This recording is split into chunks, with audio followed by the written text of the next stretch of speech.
Со голем оптимизам и очекувања пред една година беше потпишан договорот од Преспа за окончување на деценискиот спор за името со Грција, а за откочување на евроатлантските интеграции на земјава. Новиот почеток меѓу двете земји светската јавност го нарече историски. Посредникот во спорот за името Нимиц конечно можеше да ужива во заслужената пензија. Точно една година потоа, насмевките на лицата на македонскиот и на грчкиот премиер ги замени не толкава ведрина, со оглед дека преспанскиот договор и покрај новиот позитивен момент во односите меѓу двете земји стапи на сила со фотофиниш во гласањата во двете собранија, со тешки политички пазарења, пад на рейтингот на владеачките партии, но изневерени очекувања.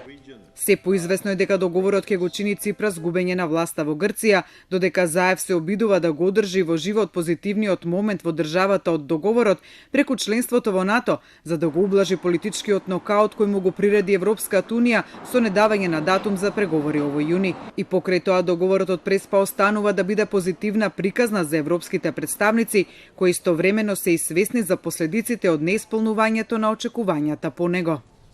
First of all, let me start on a positive note, because today is exactly 1 year after the signing of the historic Prespa agreement between Greece and North Macedonia, and I think we will need to remind ourselves the power of leadership and courage and the important steps that have been taken in the Western Balkans, and I hope that Member States will remember this and acknowledge these steps forward, in particular in the coming days with an important decision to be taken on opening the negotiations for accession both for Albania and North Macedonia. I hope and I believe should be done as soon as possible.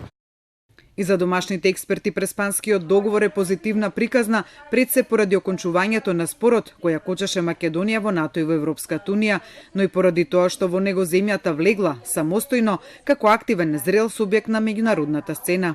Од друга страна, секако овој договор значеше и голем ризик за оние што го презедоа, тоа е тековната политичка гарнитура, со оглед на тоа што тој предизвика и многу подвојувања натрешни во особено македонското национално ткиво и различни и легитимни размислувања дали можеше вака или онака.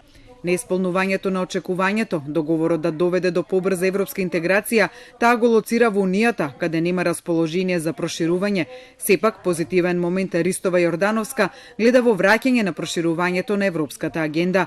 Негативните последици од одложувањето на датумот, таа пак ги гледа во пренасочувањето на енергијата во општеството од иднината на преиспитување дали договорот беше добра одлука или не.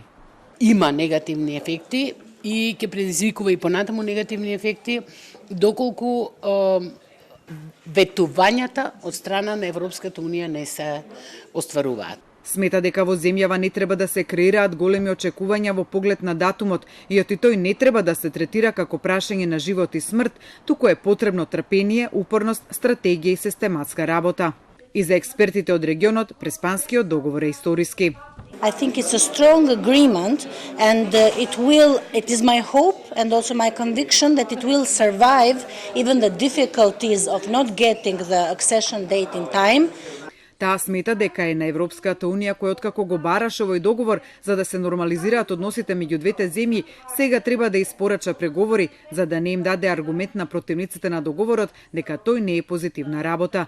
Во меѓувреме договорот од Преспа продолжува да се имплементира, комисиите за историја и за трговските марки се формирани и работат, новите регистарски таблици со ознаката НМК од денеска почнуваат да се издаваат, а грчката авиација ќе го штити македонското небо кога ќе влеземе во НАТО.